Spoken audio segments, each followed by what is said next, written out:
Shalom warga kerajaan. Ada seorang disebut the greatest that was born of women.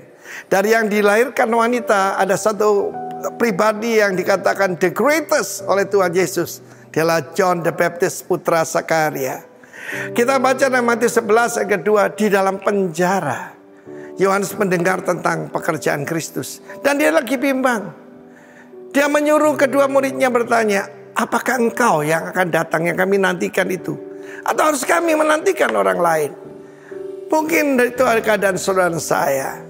Ketika Arswendo Atmowiloto ditanya keluar dari penjara, katakan satu kata, apa artinya dalam penjara?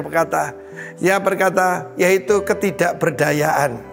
Mungkin saat ini keadaan saudara seperti John the Baptist, dan mungkin mulai wavering, mulai bimbang, mulai goncang. Dan ini jawaban Yesus.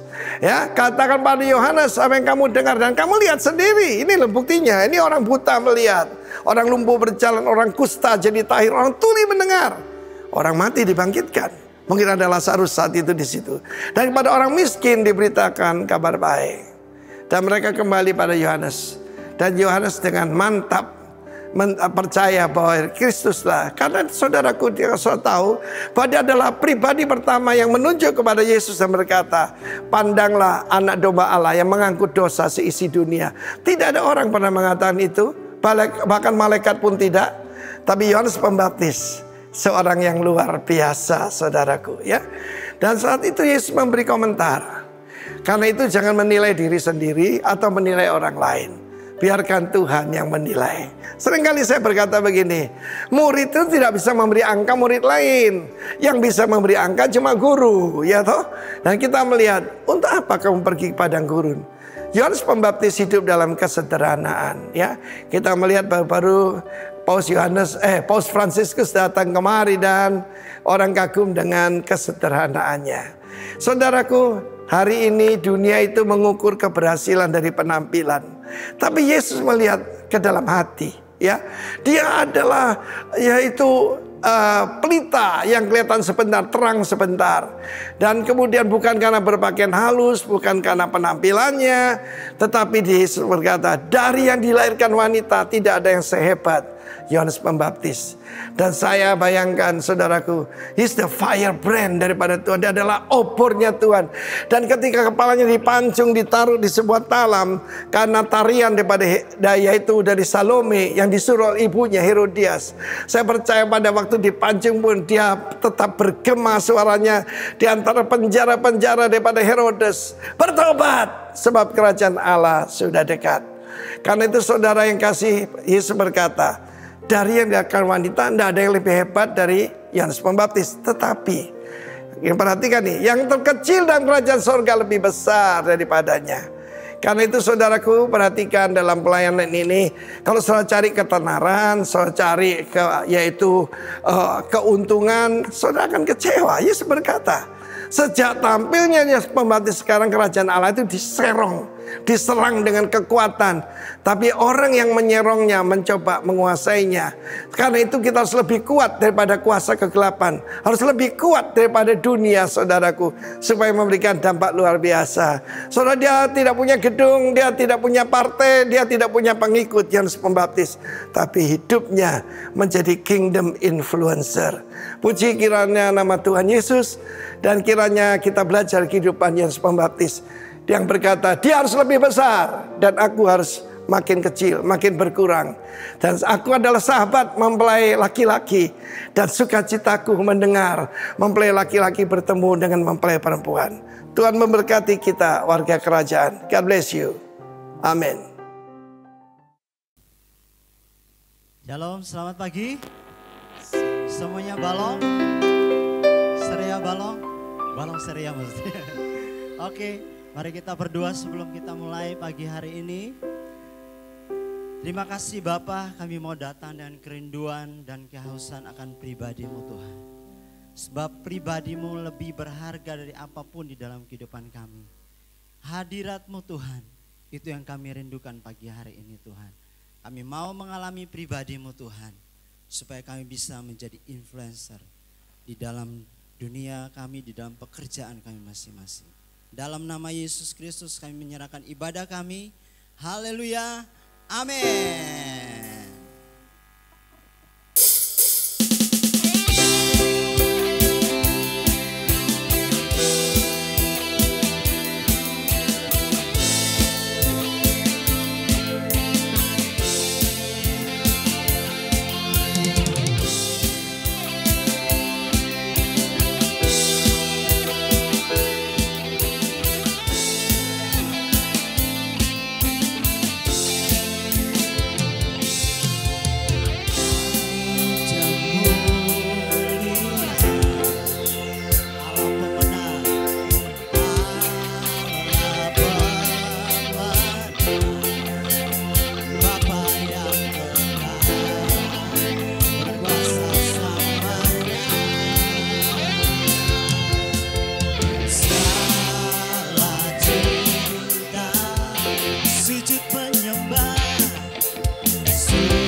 berkuasa.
Mari nyatakan dengan iman.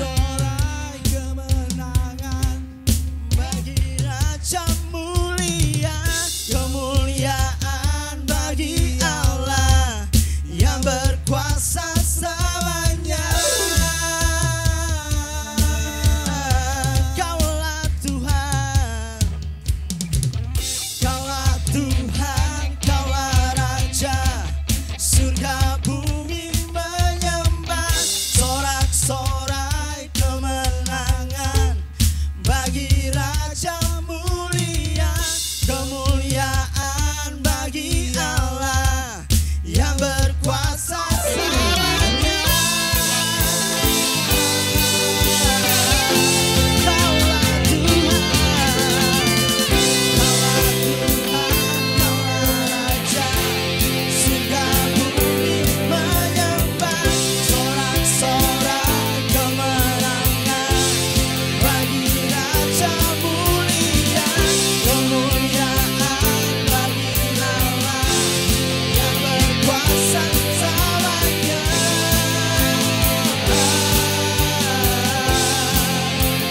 Engkaulah Raja,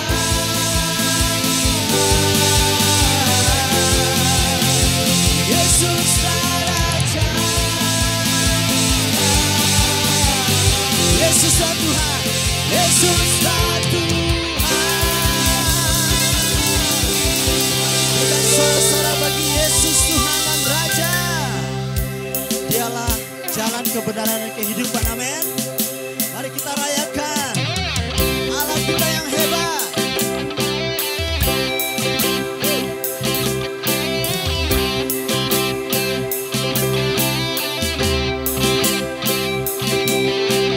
Yesus jalan kebenaran dan jalan kehidupan. Itu yang Yesus kata, amin. Aku percaya, amin. Dalam namanya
Kau tidak pernah meninggalkan kami.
Terus sembah Dia. Oh, rabatas sikira lawara lawara. Oh, rabatas sikira lawara. Sikira lawara lawara. Yes, you are worthy, Jesus. You are my God. You are my Lord. Oh, Jesus.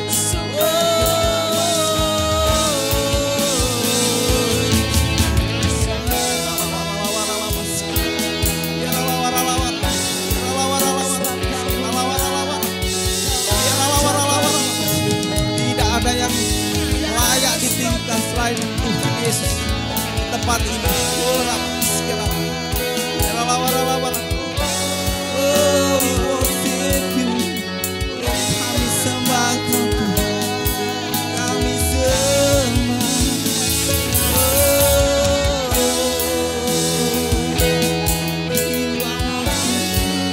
Engkau kekuatan kami Tuhan. Engkau.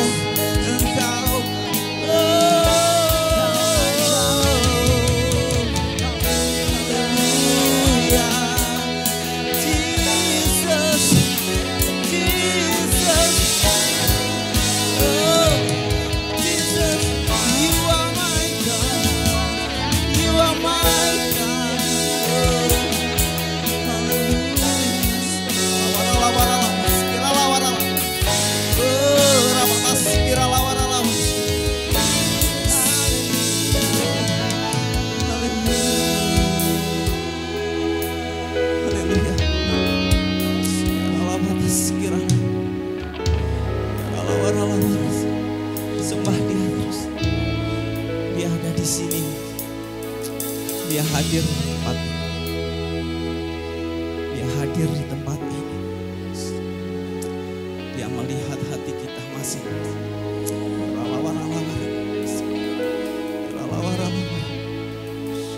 Nikmati kehadirannya. Oh Jesus. Tidak ada yang layak yang kami tinggikan di tempat ini. Hanya Engkau Tuhan. Sembah Dia, sembah Dia.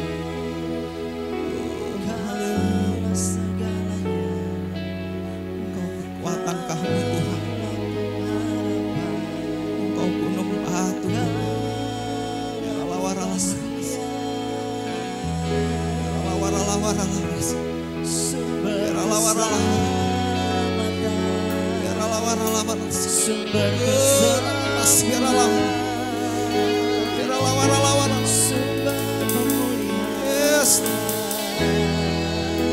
Yang melihat hati kita masing-masing, yang mendengar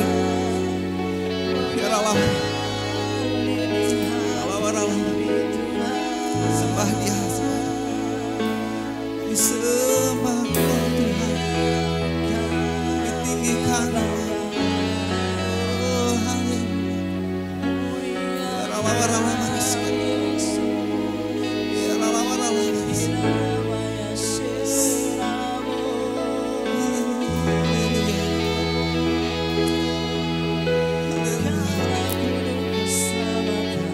Kau sangat mengasihi kami Tuhan. Kau sangat mengasihi kami. Karena itu kami sembah Engkau. Nikmati kehadiran.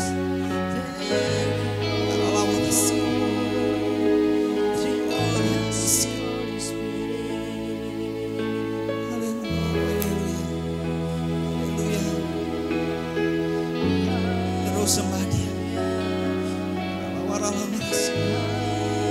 Yes.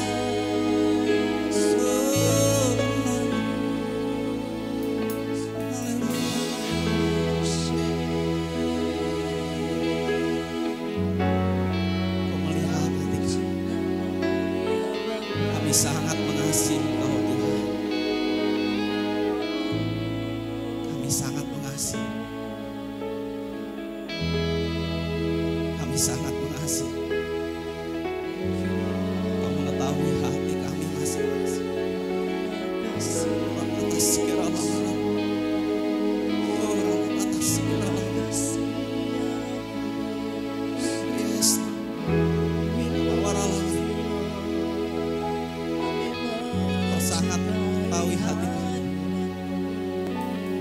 Kami sungguh-sungguh mengasihi. Sebab di dalam kami kuat, di dalam-Mu Tuhan. Biarlah segala pujian, segala pujian, kehormatan hanya bagi-Mu Tuhan. Segala pujian, Syukur bagi Kau hadir dalam hidup Kau hadir dalam hati kami. ini. Ku datang sujud di hadapan Kami sembah Engkau Tuhan.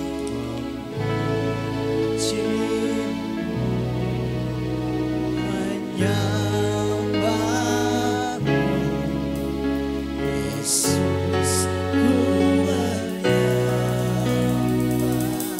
Sekali lagi jemaat sendiri. Segala pujian,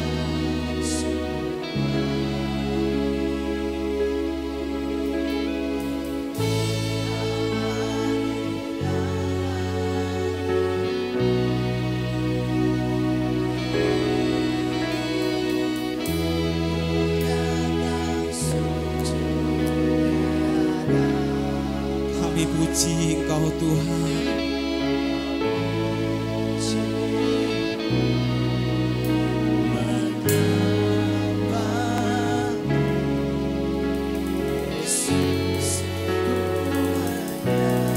Sekali lagi nyanyikan dari dalam hati. Yes.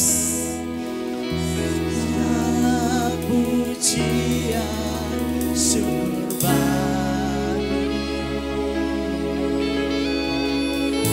Kau hadir dalam hidup ini. Ku datang sujud di hadapan Kami puji Engkau Tuhan. memuji-Mu,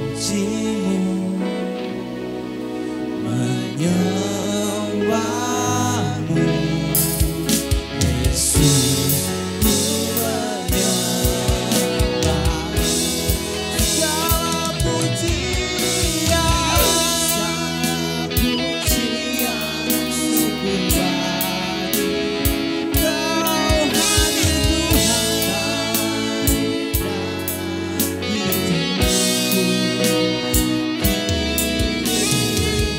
Ku datang sujud di hadapan-Mu,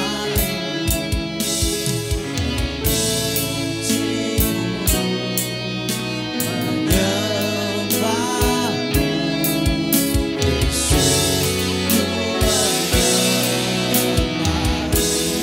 Yesus, ku menyembah. Yesus, ku menyembah. Yesus, ku menyembah. Yesus, ku menyembah.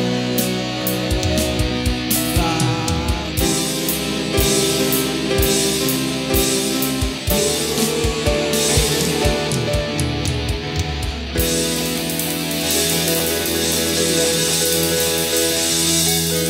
Terima kasih Tuhan untuk setiap kasih-Mu yang telah Kau berikan atas setiap kehidupan kami.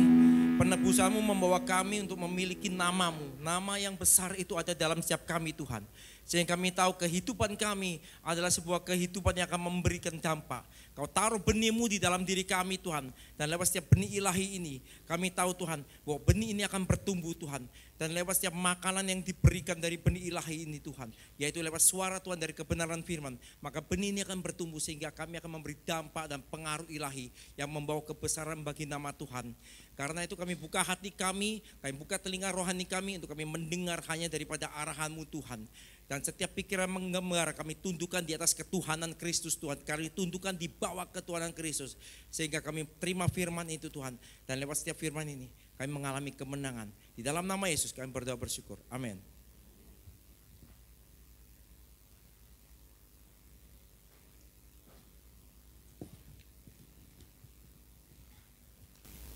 Shalom. Gimana kabar saudara, baik-baik? Luar biasa. Oke. Kalau kita melihat hari-hari yang terjadi di akhir-akhir ini, baik di dalam dunia ini maupun di dalam apa aja lah, organisasi, politik, maupun dalam dunia kerohanian, maka kita akan mendapati terjadi sebuah namanya pergeseran atau degradasi dari kemurnian atau ketulusan. Kalau saudara nggak peka, maka saudara bisa melihat setiap YouTube atau saudara lihat di sosial media dalam dunia kerohanian, nggak semuanya berasal dari suara kebenaran.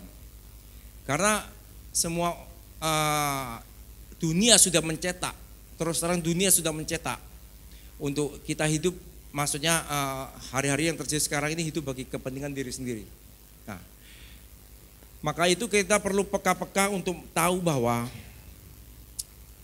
benar-benar apakah ini menjadi sebuah suara kebenaran atau enggak. Kita nggak bisa tahu karena pada waktu sekalipun itu seakan-akan disampaikan dalam bentuk khotbah dan lain sebagainya, mereka cuma mau tentang followers, keterkenalan, dan lain sebagainya. Nah, karena itu kalau kita berbicara tentang dampak dan pengaruh tentang influencer ini, jadi influencer, maka kita harus punya namanya sebuah pola ilahi atau standar ilahi. Karena kalau kita tidak tahu tentang namanya pola ilahi dan kita tidak membangun hidup kita di atas sebuah standar ilahi, maka kita akan tercetak dengan namanya pola dunia. Karena kalau kita melihat sebuah namanya pola ilahi, standar Tuhan dengan pola dunia adalah sesuatu yang sangat berbeda. Kita lihat, apa standar dunia? Kalau disakiti, balas. Kan begitu. Nah, pola dunia kalau orang-orang yang menjadi pemimpin adalah orang-orang yang mau dilayani. Dia pakai segala sesuatu untuk dilayani. Tapi kalau kita lihat namanya pola ilahi. Nah, pola ilahi itu dikatakan firman Tuhan bilang ini, kalau kamu menjadi terbesar, hendaklah kamu menjadi yang terendah. Mereka, Tuhan Yesus datang bukan untuk dilayani, tapi untuk melayani. Karena itu kalau kita mau menjadi sebuah dampak atau menjadi influencer, maka kita harus tahu bahwa kita harus punya hidup dari pola ilahi untuk kita melayani. Waktu Tuhan menebus kita, kita tidak ditebus begitu-begitu saja. Nah, coba munculkan Nah, tujuan dari penebusan Tuhan agar kehidupan kita ini dicetak ulang. Untuk apa kita dicetak ulang? Karena supaya kita tidak hidup lagi bagi diri kita sendiri, tapi kita hidup bagi Tuhan. Coba kita buka di 2 Korintus 5 ayat 15.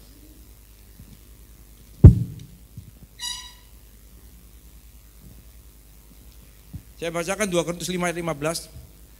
Dan Kristus telah mati untuk semua orang, supaya mereka hidup, tidak lagi hidup untuk diri sendiri, tapi untuk Dia yang telah mati dan telah dibangkitkan untuk mereka. Waktu Tuhan menebus kita, seharusnya hidup kita bukanlah menjadi milik kita.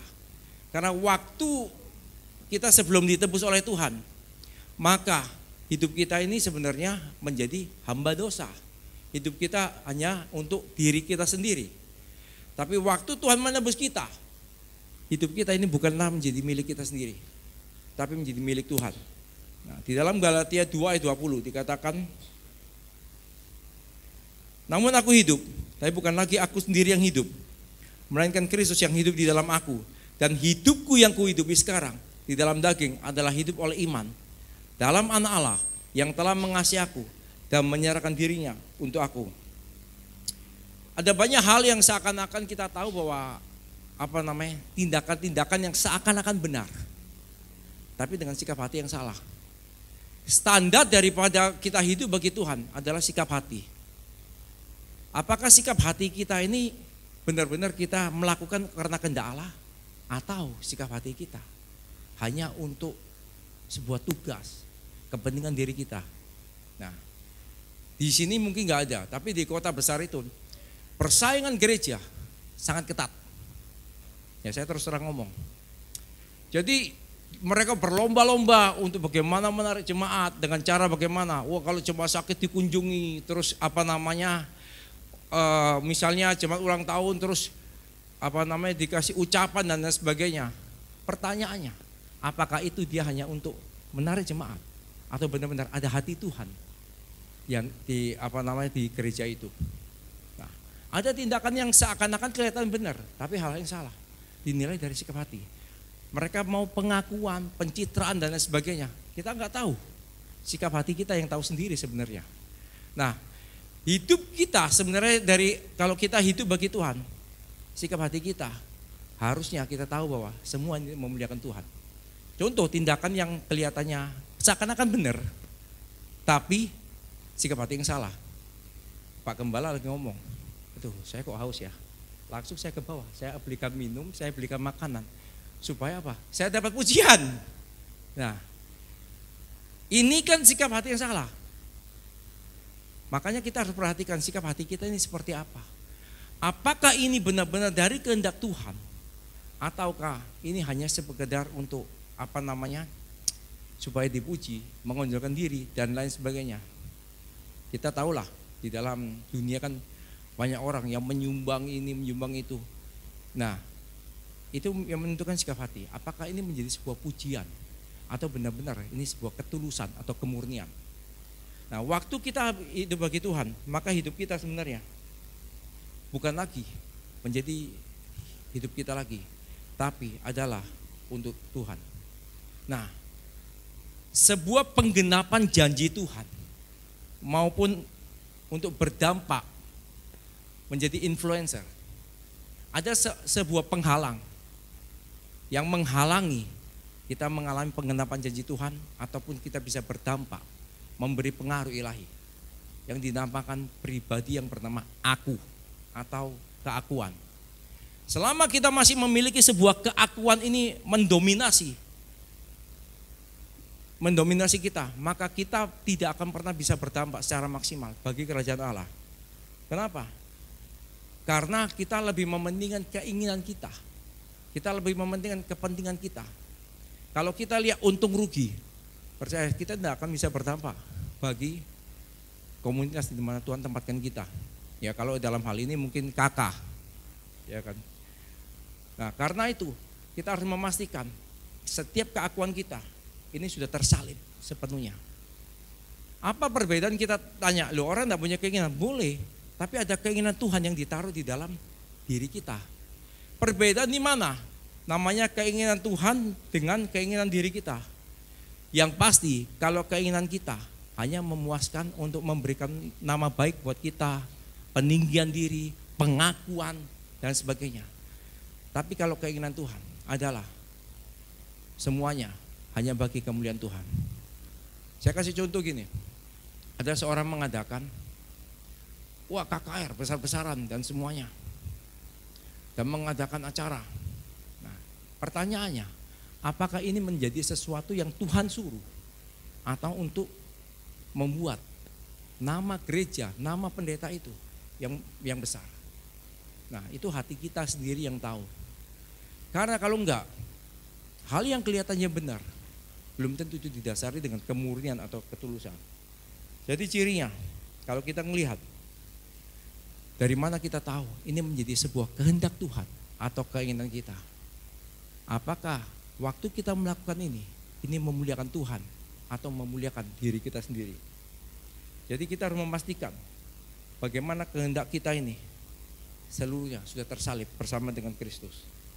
Nah, di tema bulan ini ya, September ya, Leading as Influencer in my community.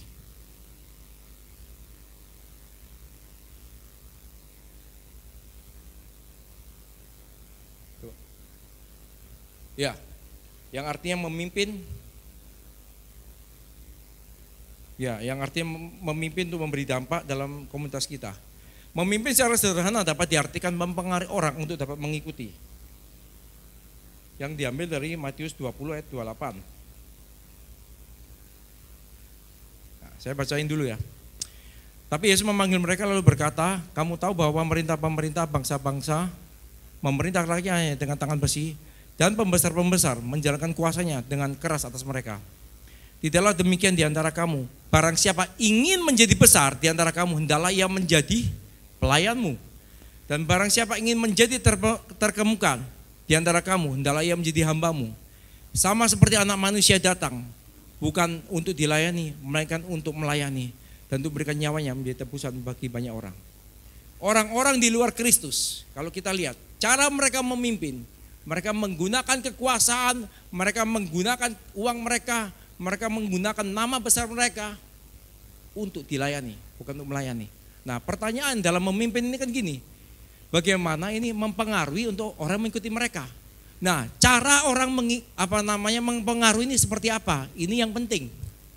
Nah, keteladanan kita adalah Kristus. Waktu Kristus cara memimpin Kristus, maka kita harus mengikuti cara memimpin Kristus bagaimana? Yaitu dengan melayani. Bukan hanya dilayani, tapi benar-benar mereka Kristus ini mau datang ke dunia untuk melayani. Karena waktu Tuhan Yesus ini kan sudah memberikan teladan bagi hidup kita. Dengan memberi pengaruh, yaitu dengan cara melayani, bukan untuk dilayani. Percayalah, kalau kita cuma hanya mau dilayani, kita tidak akan pernah bisa berdampak bagi komunitas tempat kita. Loh, ini kan tugas GKK, ini kan tugas gembala. Loh, nggak bisa. Kalau bagi saya gini, saya kasihkan contoh. Bagaimana cara dalam anggota KK. Contoh ini, Hana ada masalah. Saya nggak tahu ini Hana ada masalah. Saya kasih contoh Hana, minta maaf ya. Nah, terus yang tahu ini Cici Tris, kan gitu. Nah, di saat-saat waktu misalnya kita nggak sempat, lah Cici Tris kan bisa WA Hana atau telepon Hana, kamu kenapa? Nah, dari hal ini Cici Tris sudah melayani Hana. Karena bagi saya gini loh, kalau saudara cuma cari hanya sebagai OGKK yang harus melayani, gembala yang harus melayani, terus terang setruk itu nanti. Ya kan, nah seperti itu. Nah ini bercanda lah, tapi gini, artinya gini, ada hal-hal yang kita harus saling melayani. Bukan saya melepaskan tanggung jawab, saya pun maksudnya para GKK pun akan melayani. Tapi ada hal-hal yang kita berfungsi dalam komunitas seperti apa. Loh, kalau kita hanya berfungsi, maksudnya pemimpin yang melayani, ya kan, itu berarti kan seperti ini, itu berarti yang lain kan tidak bisa berdampak. Tapi bagaimana yang lain bisa berdampak? Saling bekerja sama. Gak ada perbedaan sebenarnya gini, antara gembala, saya yang berkhotbah, siapapun berkhotbah, ataupun sebagai WL, ini sebenarnya kita semua sama. Yang membedakan hanya sebuah fungsi. Yang membedakan berfungsinya seperti apa. Makanya kita melihat, kalau sesuatu itu dilihat dari kerjasama, oh ini kok juga ada masalah. Nah mereka orang-orang yang tahu mulai bergerak. Dan saya percaya setiap orang akan memberikan dampak buat pengaruh di mana komunitas KK ini berada. Dan dari komunitas KK mereka juga berdampak di mana mereka ditempatkan Tuhan. Dalam pekerjaan, dalam full timer, dan sebagainya. Karena itu, pastikan bahwa kita menelan Tuhan Yesus untuk kita memiliki hati yang melayani. Nah kita buka di dalam Filipi.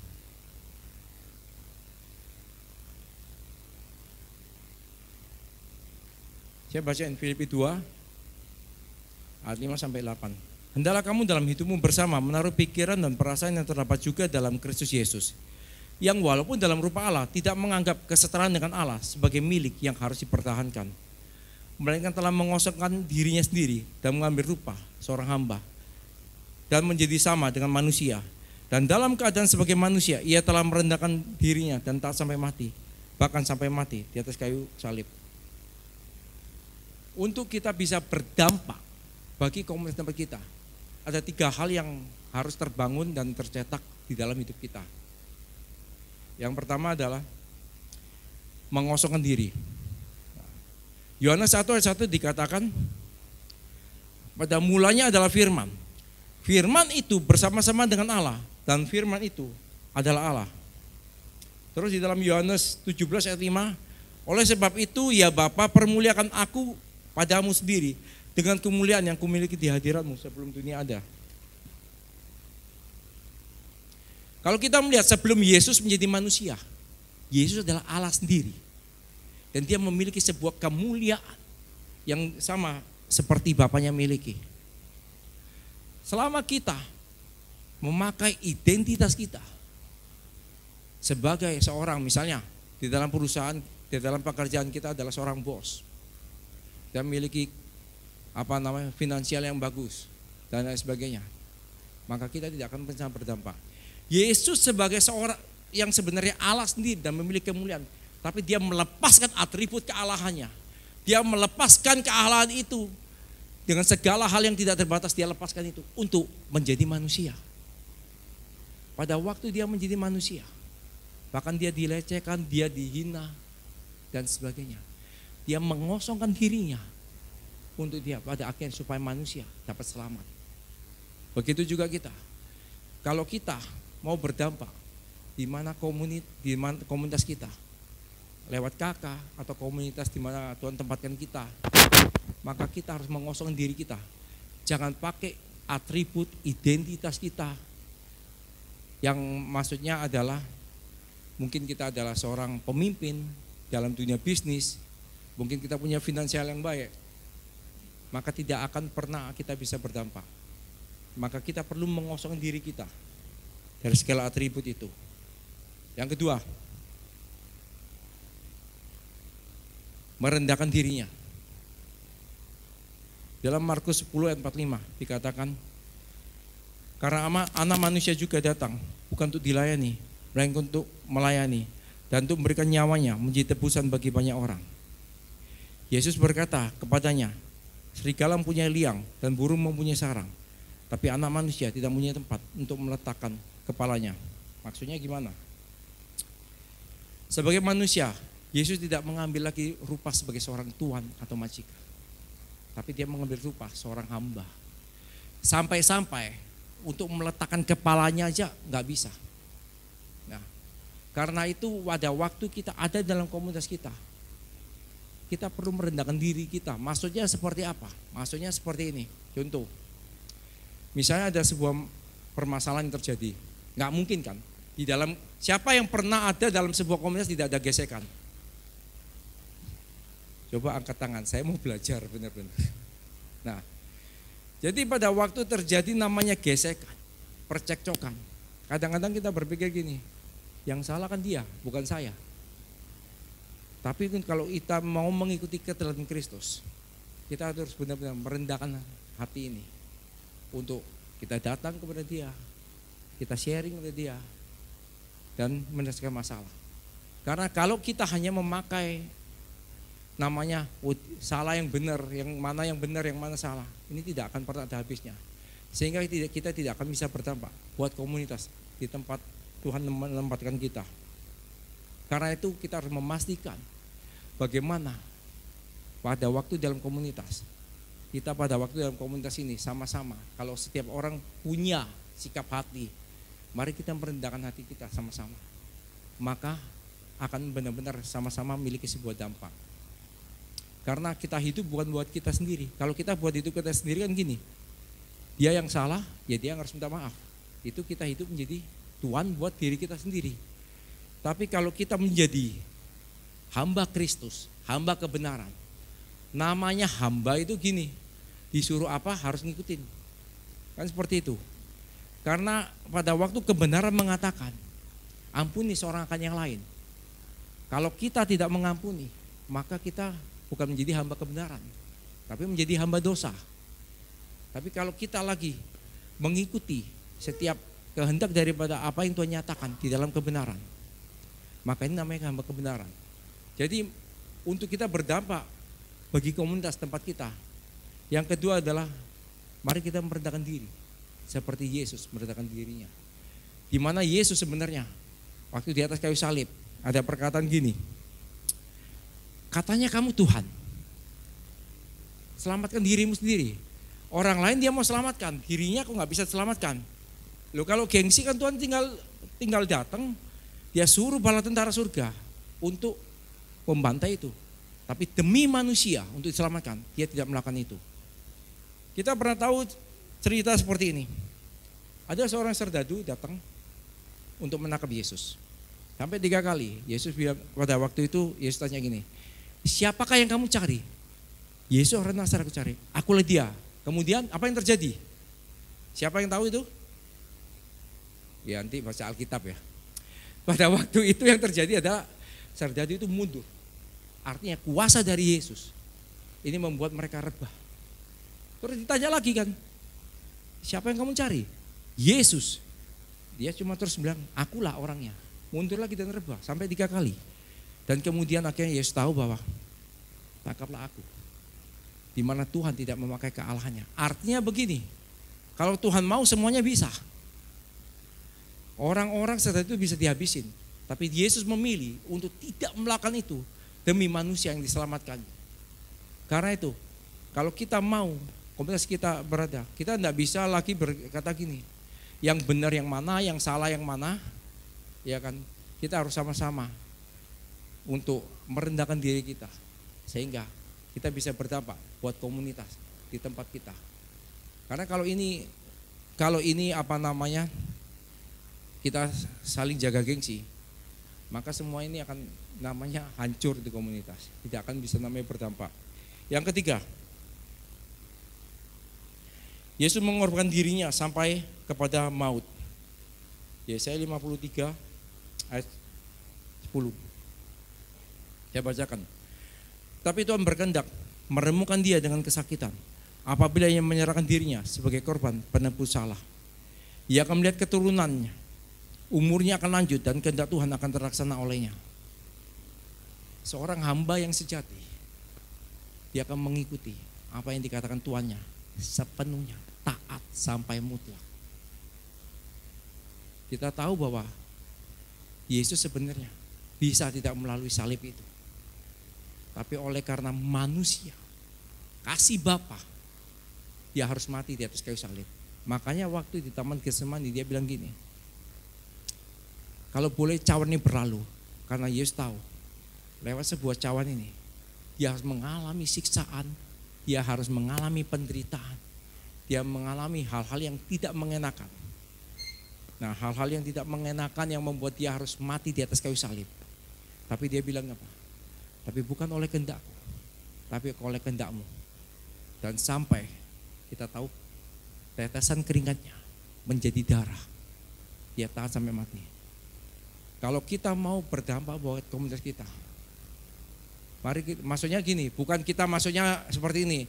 Oh, orang itu apa namanya ada masalah terus sampai kita mati, enggak gitu ya maksudnya ya. Kita kalau maksudnya berdampak, kita menyerahkan diri sampai maut gini.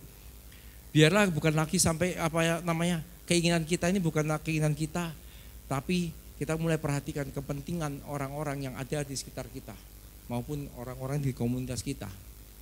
Nah, karena begini, waktu Yesus menyerahkan sampai kepada maut, manusia diselamatkan. Makanya kalau kita baca di dalam Wahyu 12, ya memang nggak ada PowerPoint. Wahyu 12 bilang gini, mereka mengalahkan mereka oleh darah anak domba dan oleh perkataan kesaksian mereka. Itu mulai ayat 10. Nah, terus dikatakan ayat selanjutnya apa? Karena mereka tidak mengasihi nyawa mereka sampai ke dalam maut. Waktu kita tahu bahwa Tuhan taruh hatinya dalam diri kita untuk memperhatikan seseorang, maka sebenarnya sudah tidak ada lagi kepentingan kita. Sekitar saya pada waktu mungkin umur 18 tahun atau 19 tahun, saya tahu bahwa hati Tuhan telah ditaruh di dalam almarhum mentor saya.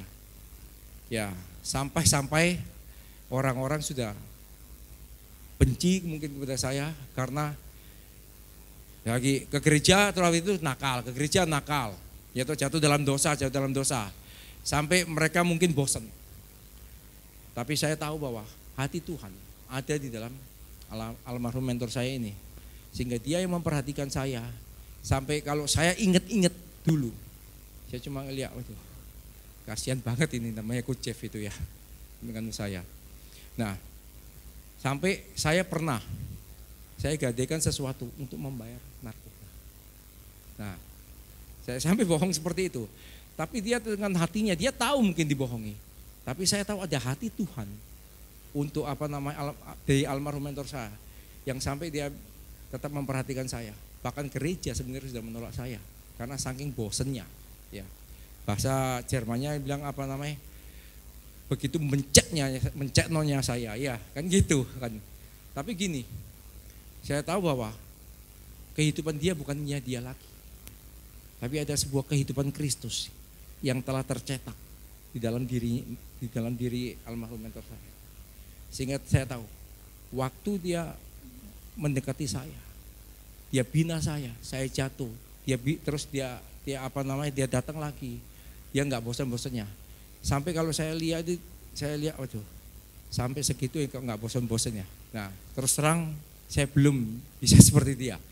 Tapi marilah kita belajar, maksudnya untuk benar-benar hidup kita ini bukannya hidup kita lagi. Bukan berdasarkan tugas. Tugas sebagai GKK, tugas sebagai orang kakak. Oh, mari kita mengakrabkan diri untuk supaya kakak ini berdampak dan lain sebagainya. Tapi berdasarkan sebuah ketulusan atau kemurnian. Kalau kita berdasarkan sebuah ketulusan kemurnian, ini akan sangat terlihat, ya kan? Nah, salah satu dari cara ketulusan kemurnian ya, baju bekas sampai laku begitu banyak, ya kan? Kita lihat atau, ya kan? Loh, dia enggak malu, koyen kan enggak malu, ayo 5.000, 10.000, ya kan? Nah, tapi artinya gini, kalau kita punya 3 hal ini, kita mengosongkan diri kita merendahkan diri kita, dan bahkan kita sampai mengorbankan diri kita sampai kepada maut. Saya percaya ada sebuah radiasi ilahi yang akan terpancar lewat hidup kita. Pertanyaan saya adalah gini, Tuhan sudah menyelamatkan kita, Tuhan taruh kita di gereja ini. Apa yang kita bisa buat untuk Tuhan lewat gereja ini? Saya bersyukur kalau saudara tahu tentang Wiki, yaitu album Worship Generation, yang pernah kasih namanya Hendro. Dia dulu itu, waktu dia pertama kali latihan, dia dibentak, dia maksudnya ngalami tekanan, sampai dia mau les musik itu, les musik itu kekurangan uang. Waktu dia bernasar, kalau misalnya aku bisa Tuhan, aku dapat jalan ini, aku akan cetak pemain-pemain musik, orang-orang di dalam pelayanan ini untuk berdampak bagi Tuhan.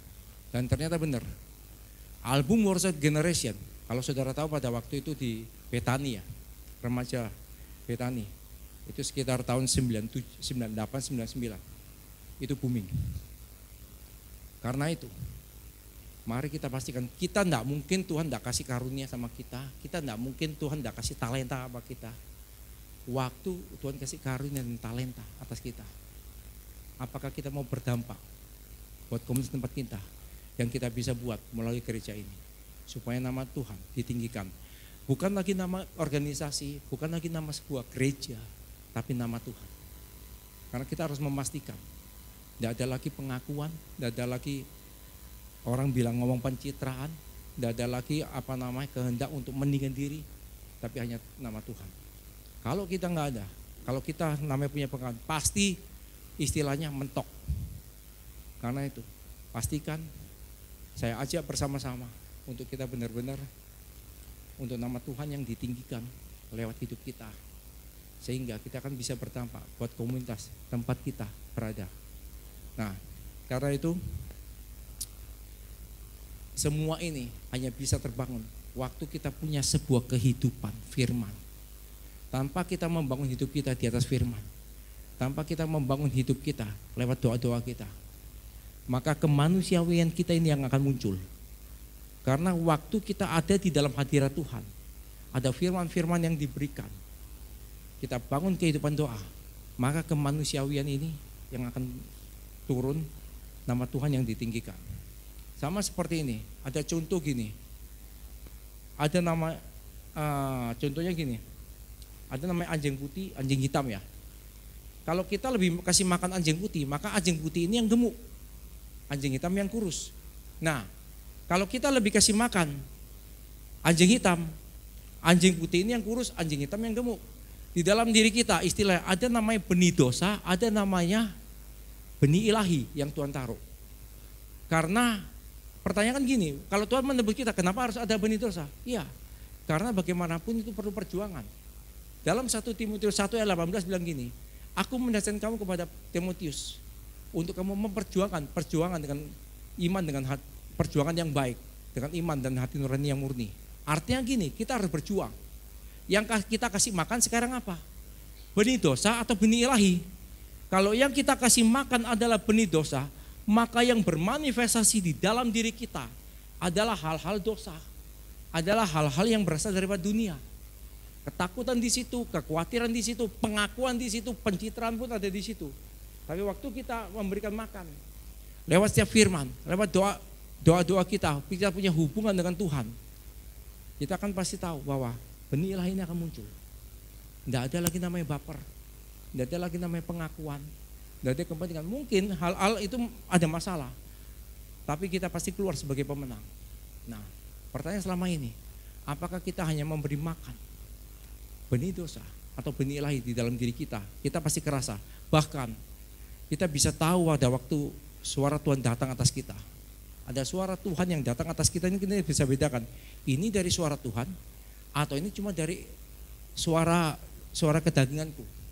Kita bisa mengenali, ini emosi Tuhan. Bahkan tanpa Tuhan berbicara. Saya kasih contoh. Saya ini datang ke Boy Jaya, sudah tutup toko toh. Nah, saya datang. Ya, toh. Terus sudah setengah jam dari kasih minum. Ya, saya ngelak, ya pasti jawabnya ngelak apa haus. Nah, ya. Yeyen cuma ngomong gini sama Maya. Nggak ngomong, tahu berarti ambilkan minum, kan seperti itu.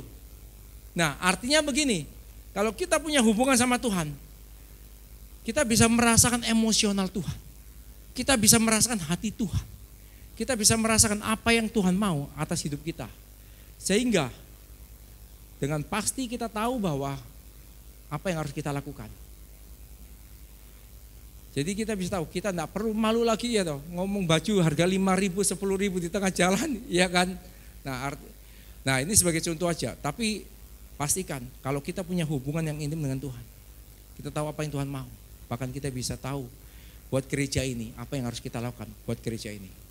Nah, karena itu pastikan kita membangun hidup kita di atas firman.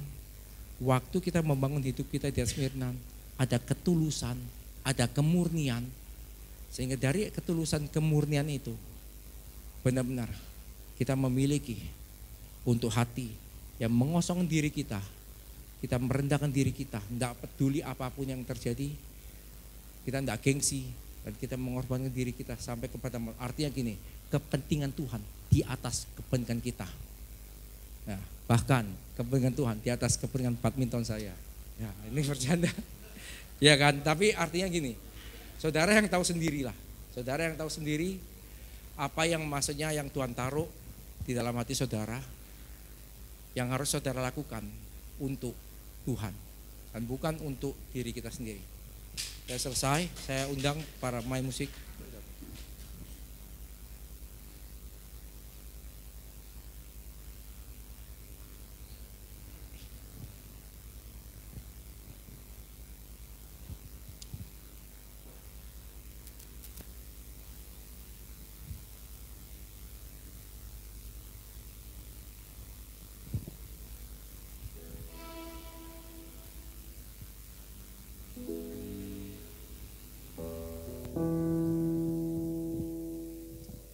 Mari kita berdoa. Kami bersyukur Tuhan untuk setiap penebusan-Mu Tuhan. Karena lewat setiap penebusan-Mu Tuhan, kami tahu Kau telah menaruh sebuah benih ilahi dalam diri kami. Dan benih ilahi ini akan membawa kami untuk kami tidak hidup bagi diri kami sendiri Tuhan. Tapi kami hidup bagi Engkau Tuhan.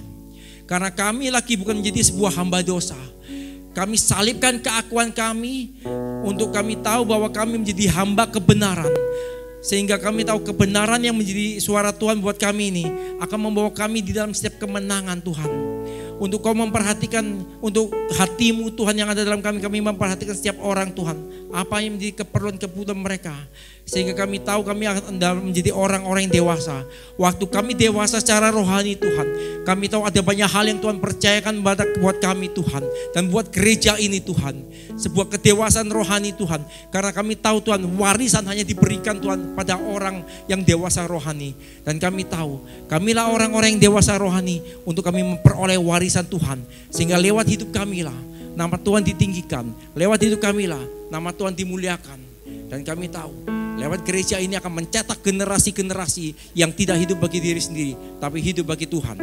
Dan kami percaya Tuhan sedang menyatakan buat gereja ini di dalam nama Yesus.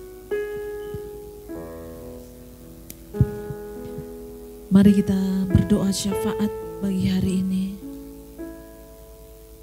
Kami bersyukur Tuhan, kami memberkati bangsa Indonesia ke dalam tangan Tuhan. Mari ucapkan shalom atas Indonesia. Kami memberkati Indonesia dengan shalom Tuhan. Di dalam nama Tuhan Yesus, Engkau memberkati pemerintahan di bangsa kami. Kami memberkati pemimpin-pemimpin kami Tuhan. Kami berdoa persiapan untuk tanggal 20 Oktober. Kami berdoa biar keamanan atas bangsa kami. Pemimpin yang baru yang Tuhan sudah tetapkan atas Indonesia. Kami percaya bahwa Tuhan Engkau ambil alih semuanya. Semuanya dalam kondisi yang aman. Bahkan pemimpin kami ini diurapi, diberkati Tuhan. Untuk melaksanakan apa yang menjadi visi bangsa ini untuk menjadi Indonesia emas itu terjadi atas mereka. Hikmat takut akan Tuhan Engkau nyatakan. Terima kasih, kami memberkati seluruh pemerintahan dari pusat sampai daerah. Bahkan persiapan pilkada di setiap tempat yang ada di bangsa ini. Tuhan Engkau berkarya Tuhan. Dijauhkan dari segala hal-hal yang tidak kami inginkan, kerusuhan, pertikaian, ataupun apapun yang membuat perpecahan di bangsa ini. Kami tolak semuanya dalam nama Yesus. Terima kasih Bapa, kami memberkati bangsa ini. Dan kami percaya bahwa apa yang menjadi kerinduan Tuhan untuk bangsa kami ini terjadi. Gereja-gereja Tuhan menjadi jawaban atas bangsa ini. Setiap anak-anak Tuhan berdampak atas bangsa ini Tuhan. Biar satu yang kami inginkan, nama Tuhan dipermuliakan atas bangsa Indonesia. Hidupnya orang-orang yang ada di bangsa ini adalah orang yang benar, orang yang takut Tuhan. Terima kasih Tuhan, terima kasih. Kami memberkati kota Sumbawa ke dalam tangan Tuhan. Kami berdoa, Engkau melimpahkan berkat atas kota kami Tuhan. Berkat atas hasil ladang, hasil bumi, hasil lautnya. Semuanya diberkati oleh Tuhan. Dan kami percaya lewat anak-anak Tuhan, Engkau perhitungkan mereka yang bekerja di dalam takut Tuhan. Engkau memberkati dengan berlimpah-limpah ganda. Terima kasih sehingga anak-anak Tuhan menjadi pusat di mana orang-orang mengalami keberkatan yang datang dari Tuhan. Terpujilah nama Tuhan untuk memberkati pemerintahan yang ada. Dan kami percaya bahwa orang yang tepat yang Tuhan pilih untuk memimpin kota Sumbawa ini Tuhan. Bupati, wakil bupati, bahkan seluruh jajarannya kami berdoa, kami minta kepada Tuhan orang yang diurapi dan diberkati oleh Tuhan dalam nama Yesus membawa kemajuan atas kota ini. Terima kasih Bapa, kami bersyukur, kami memberkati seluruh jemaat Tuhan yang ada Tuhan yang saat ini sedang sakit. Kami berdoa untuk Ibu Suniat yang di Surabaya. Kami percaya bahwa kesembuhan, pemulihan yang sempurna terjadi di dalam nama Yesus. Terima kasih Tuhan, Engkau memberkati keluarga ini. Dan jemaat-jemaat yang lain yang kami tidak sebutkan yang dalam kondisi sakit.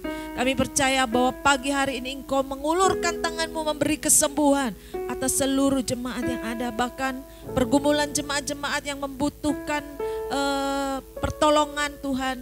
Kami percaya bahwa Engkaulah Yesus sumber jawaban. Terima kasih, kami memberkati juga persiapan anniversary Tuhan. Kami berdoa, kami bersyukur buat semua hal yang Tuhan sudah kerjakan. Kami percaya bahwa kehadiran Tuhan yang kami rindukan. Lewat acara anniversary ini Tuhan, ada banyak jiwa-jiwa yang datang kepada Tuhan. Mereka orang-orang yang pernah kami jumpai, yang kami injili. Lewat celebration ini Tuhan, kami berdoa supaya mereka mengalami Tuhan, untuk mereka percaya kepada Tuhan dengan sungguh-sungguh hidupnya diubahkan. Terima kasih Bapa, kami bersyukur dan sebentar lagi kami akan memberikan persembahan umum dan anniversary. Semua kami kembalikan untuk hormat kemuliaan nama Tuhan. Kami mengucap syukur Tuhan di dalam nama Tuhan Yesus. Haleluya. Amin. Shalom Jemaat Tuhan, kembali lagi di Rock News minggu ini. Ibadah Raya Minggu 6 Oktober 2024 akan dilaksanakan di Aula Quick Chicken Zubento. Ibadah akan dimulai jam 8 pagi. Kita akan diberkati melalui hambanya PDP Tudi Suryawan. Sumbawa berdoa dilaksanakan setiap hari Rabu jam 6 sore di tempat Ibu Linda, Jalan Kerangka Baja. Kami mengundang Bapak, Ibu, Saudara sekalian untuk ikut bergabung bersama ke dalam keluarga kerajaan Allah. Mengenai waktu dan tempat, silahkan menghubungi GKK yang tertera. bagi yang belum bergabung, mari ikut bergabung. Kita akan mendapat kesatuan hati, tumbuh bersama dan menangkan jiwa. Doa puasa dilaksanakan setiap hari Sabtu jam 5:30 pagi di tempat Ibu Linda, Jalan Kerangka Baja. Ibadah Roki dilaksanakan setiap hari Minggu jam 11 WITA di Aula Tunas Daud. Bagi Bapak Ibu Saudara sekalian yang ingin memberikan persembahan melalui transfer, silakan bisa langsung melakukan transfer ke nomor rekening berikut. Jangan lupa untuk like, comment, and subscribe YouTube channel kami, Rock Sumbawa, dan ikuti kami di sosial media Facebook dan Instagram @rocksumbawa. Demikian Rock News untuk minggu ini. Selamat hari Minggu, Tuhan Yesus memberkati. Ya, Shalom Bapak Ibu, saudara-saudara yang kasih dalam nama Tuhan Yesus Kristus. Saya akan membacakan update dana aja ya, yang dari Panitia Anniversary. Ya, dari anggaran awal ada penambahan, karena perhitungkan kembali ada penambahan jemaat atau peserta yang ikut di dalam ulang tahun gereja nanti, jadi ditambah untuk konsumsinya sebesar 3.500.000. Jadi kebutuhan panitia dana sebesar 37.950.000, dan yang sudah masuk taburan-taburan bersama dari Bazar atau taburan dari Bapak Ibu sebesar Rp31.260.000. Jadi ada kekurangan dananya sekitar 6.700.000 ya.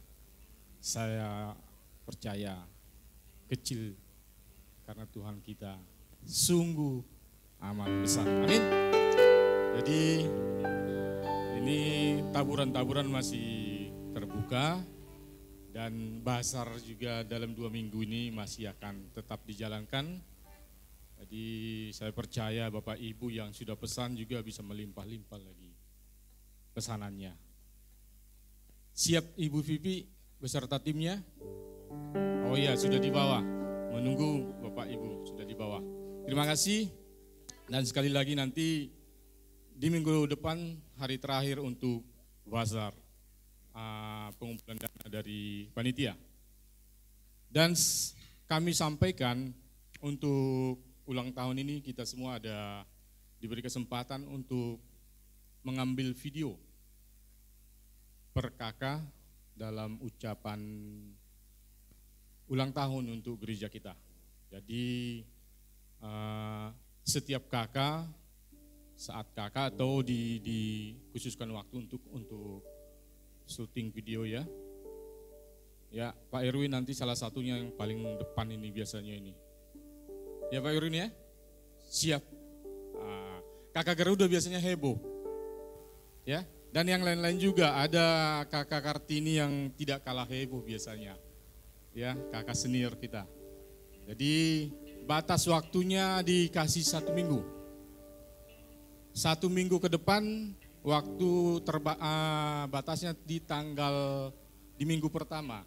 Minggu pertama di Oktober.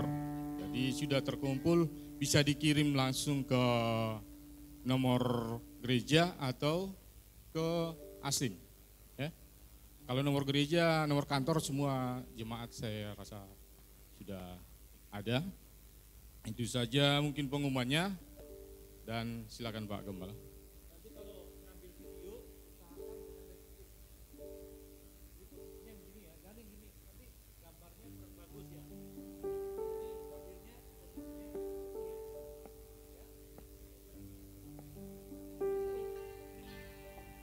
Ya, sebelum ditutup doa berkat, saya kembalikan ke Pak Oscar.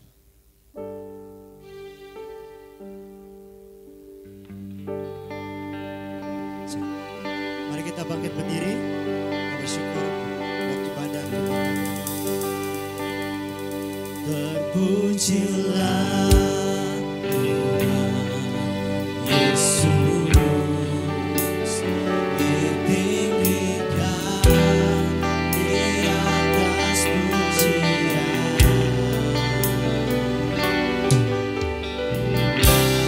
Dalam lubuk hatiku, sujud dan berterima kasih.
Kekasih Tuhan, angkatlah kedua tanganmu dan terimalah berkat daripada Bapa, Putra, dan Roh Kudus dalam nama Tuhan Yesus Kristus.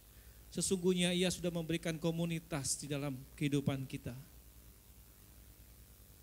Dan biarlah kita membawa hidup kita. Kita mengosongkan diri kita dalam komunitas itu. Dan kita merendahkan diri kita. Sehingga pada saat kita melakukan itu, Tuhan yang akan memberikan kepada kita anugerah. Tuhan yang akan memberikan kepada kita hikmat dan Tuhan akan memberikan kepada kita karunia untuk kita menjadi berkat di dalam komunitas dimanapun kita berada. Sehingga hidup kita bukan saja memberkati orang, tetapi juga menghadirkan Tuhan di dalam komunitas kita. Terimalah semuanya berkat itu dalam nama Bapa, Putra, dan Roh Kudus, dalam nama Tuhan Yesus Kristus. Bagi Bapak, Ibu, Saudara yang siap menerimanya, katakan, Tuhan Yesus memberkati kita semua.